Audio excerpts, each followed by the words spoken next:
What's up, everybody? People again. Yeah, that was annoying, I'm sure. Oh well, tough break.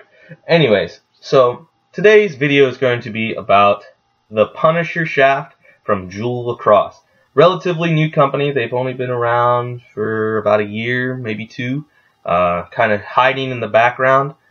This shaft is one of their final products. I had originally gotten a hold of a Joule Lacrosse shaft. It was the Blur, which is also ended up being the prototype of the final product that is now the Lev shaft, which I'm pretty sure goes with leverage abbreviation. Yeah, I guess maybe. But so that was the original prototype. It was pretty awesome. This one is actually supposed to be their more defensive box style shaft. As far as I know, they are actually working with a couple of indoor lacrosse players, a couple NLL players to actually refine this, and apparently a few of them are actually using this one in place of their wood shafts, so have that in the back of your head. Now, they have three different types of shafts. They have the Punisher, and then they have the Lev, and then they have the Rain. The Punisher is your more defensive midi, and then they have the defense length one. And once you get used to the slight increase in weight, which is really easy considering that it's very comparable to a wooden shaft, it's just an all-around good shaft. I've taken it to a tree. I'm not going to take it to a shaft because I actually like all of my sticks, but we did take it to an old broken defective shaft at work to see just how strong it is, and that was a deep hole. I forget what type it was at the moment, but anyway, we took it to that, and it was already pretty bent, but we took it to a fresh section of the shaft, and I'm pretty sure if we would have swung any harder the one time, it might have broken it. So that's pretty impressive. And then all I did was just go, and it was clean. So this is the more defensive shaft. Then you have the Lev, which is more their finesse kind of attack / light shaft for people that don't want a heavier shaft to lay down the punishment. It's more of, I'm going to dodge, you're not going to touch my stick sort of person's shaft. This one is more my style, the Punisher is, where I'll dodge through you and take whatever you can dish out, and I'll be fine. I'm pretty much a bull dodger, so be wary, because I'll run you over. Not very big, but I'll run you over. And then you have your last, but not least, Rain shaft, which is more focused towards youth and female play, because it's a lot lighter. It's not as dense or anything like that, so it can still take a decent amount of punishment, but it's not going to be able to take as much as this or the Lev. Now, getting into the kind of technology that goes with this shaft is that it's round, or oval, actually. So if you were to take, say, your regular, traditionally octagon-shaped shaft, like this one, so it's octagon-shaped, you take that traditional shape, and what they did is they just kind of said, you know what, we're going to do something a little different. We're going to actually go into the science of this and go into physics and everything. And it made sense. It makes sense to me that you would actually put that shape on the inside. Now this is the top end where the head will actually go. So the head actually goes right onto that little slot right there, and the Burn, the Hawk, and the Nas usually have the longest throats when it goes onto a shaft. So if it fits that, it'll pretty much fit whatever head you have. But so once you go down actually into this section, yeah, I guess you guys can actually see it. It is rounded. It has an oval shape. It's supposed to just kind of have a perfect balance. If you were to put this head on it, and you were to compare this to a octagon shape, if it has perfect balance, it's not supposed to, if you were to put it on like a tabletop or even in just your hand, it'll roll till it has that perfect balance of the head being flat, being parallel with the ground, so that the face shape, the face of the head is parallel with the ground. Now, I was sitting down and on the phone with the CEO of Joule Lacrosse because I wanted to know a lot about what they're doing so that I could share it with you guys. And one of the things that, excuse me, ouch, but one of the things that he mentioned is that there's not a whole lot that goes into the technology of lacrosse that you would think there should be. I mean, yeah, they test out the strength, they test out the flex and stuff like that, but do they really put in the effort and technology and physics and everything that kind of goes outside of the norm?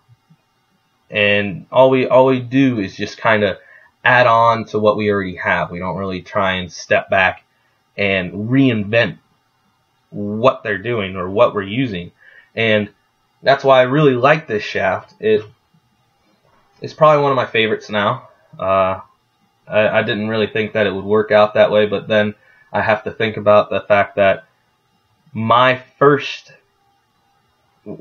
very first shaft that I ever used was actually a round shaft. And it was very easy to use. Once you had a ball in it, it was perfectly balanced, just like having a head on this. And it's just interesting to see how kind of taking an old concept and making it new, and stepping back and bringing it into the fold like this is. Now, kind of getting back into the technology and a little bit of the actual options for this is that the shafts actually come in a small amount of colors. It's going to be kind of this gunmetal, pretty much the entire shaft, and then the graphics are going to be what's colored. So they have gunmetal, navy, and candy red for your Lev and Punisher shafts, and then for the girls and youth rain shaft, it has gunmetal, purple, and pink. So decent color options, and all around, you don't need a whole lot of color options. You don't need green, you don't need yellow, you don't need all that crazy stuff. Just get a shaft, get it if it works. And kind of also focusing on technology with the shaft is they actually incorporated a new sort of grip to it. It's called PosiTac. Well, I hope I'm pronouncing that right. I only heard him say it once or twice on the phone, so I'm pretty sure I'm pronouncing it correctly. The PosiTac.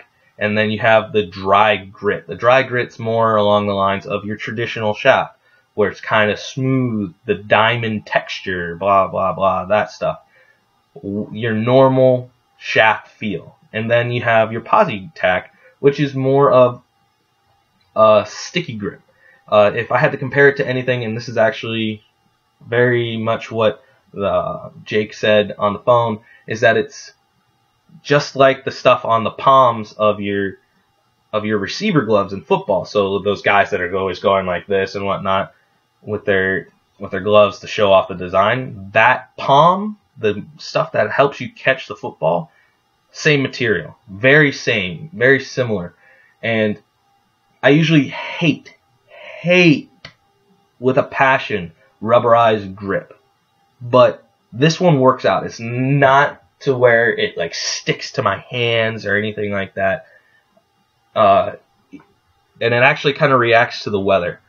And when it's cold, it still has the grip feel, but it's a little bit smoother. And then I actually tested it out before and had it all covered and heated up from a hairdryer, and it didn't really feel sticky. It definitely felt a little more grip, but not sticky. And the thing about this grip that they put on it, it actually doesn't peel. It doesn't peel like you get with your Brines and your Warriors and your Under Armours. And I really like that. It's taken from the concepts of different things and putting it into it. And the way that they actually apply this is actually while they are putting this carbon fiber around it and whatnot, they apply this PosiTac to it. And so it's very easy for them to apply it, and it doesn't come off easy at all. Like when I took it to that shaft, no damage, didn't come off, nothing. And if anything, I don't really expect it to. I didn't really think it would, and I've been messing around with it a lot, and the graphics haven't even really started peeling or anything either. So getting away from that, back into the technology of the shaft, they actually took this concept, and I'm pretty sure other companies have done it too, where you actually put it in a machine and you measure the flex, the different flex zones. So when you think of a flexi shaft, you think of your carbon fibers, you think of your Wolf Athletics Go shaft, which I like that it's innovative, but it's a very bad concept with how much it flexes. It's very inconsistent to me. It's a very inconsistent shaft in my opinion, and I've messed around with it a lot at the store, and it's just, I'll get into that later. But so with this machine, you actually load the shaft into it, and it actually has about, I believe, every inch up the shaft, they have a measuring point, and then this machine flexes it, and it measures where the flex is. Now, if you really think about it, why would you want your shaft to flex in between your hands and have you put in more work to create the torque and the pressure and everything that you need for your shot or your pass to have that power? You want pretty much your lower half to lower third of your shaft to be as stiff as possible. You don't want that to flex. You want it, the upper half to third of the shaft, to be what flexes, to create that snap, create that torque. The slow-mo videos that you see everybody flexing the shaft, that's where you want it. You want it there. You don't want the whole thing being like a noodle. So what they've actually gone into is that they've actually fine-tuned how this shaft is made, and this upper section is the only part that's going to flex. That's the D-pole, that's the offense, that's the lev, that's the rein, all the shafts. It does the same thing, and it's just awesome the amount of technology that goes into this. Kind of getting back into the shape of it, it has the oval shape, but on the inside it actually has the octagon shape. So it keeps the octagon inside. And just the thing that a lot of people don't understand is that Joule Lacrosse is taking the same technology that goes into golf clubs. That's right, golf clubs.